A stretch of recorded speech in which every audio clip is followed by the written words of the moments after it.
நம்ம இப்போ பார்க்குறது இந்தியாவில் இருக்கிற one of the most beautiful airport in the world. அது வேறு எங்கேயும் இல்லை, நம்ம பெங்களூரில் இருக்கிற கெம்பகோதா இன்டர்நேஷ்னல் ஏர்போர்ட் டெர்மினல் 2. இந்த airport tribute to garden city, அதாவது தோட்ட நகரமான பெங்களூருக்கு மரியாதை செலுத்தும் விதமாக எஸ்ஓஎம்னு ஒரு டீம் டிசைன் பண்ணியிருக்காங்க. அவங்களோட ஐடியாலஜி என்னென்னா கனெக்டிங் பேசஞ்சர்ஸ் டு நேச்சர், அதாவது பயணிகளை இயற்கையோடு இணைக்கிறது. அதை அவங்க ஜஸ்டிஸ் பண்ணியிருக்காங்கன்னு தான் சொல்லணும். ரூஃபில் தொங்க விட்டுருக்கிற டிசைன் எல்லாமே மரத்தில் தொங்குற தூக்குனாங்குருவி கூடு போல் இருந்துச்சு. குட்டி குட்டி ஃபாரஸ்ட் ஸ்ட்ரக்சரு, வாட்டர் ஃபவுண்டைன் எல்லாம் பார்க்க பியூட்டிஃபுல்லாக இருந்துச்சு.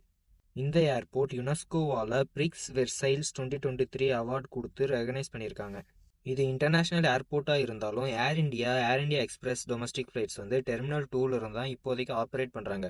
இந்த ஏர்போர்ட்டை நீங்கள் எக்ஸ்ப்ளோர் பண்ண இன்டர்நேஷ்னல் ட்ராவல் தான் பண்ணணும்னு அவசியம் இல்லை. நீங்கள் ஏர் இந்தியா எக்ஸ்பிரஸ் டொமஸ்டிக் ஃப்ளைட்டை புக் பண்ணிங்கன்னா டெர்மினல் 2க்கு தான் போவீங்க. ஸோ நீங்கள் அப்போது டெர்மினல் 2வை எக்ஸ்ப்ளோர் பண்ணலாம்.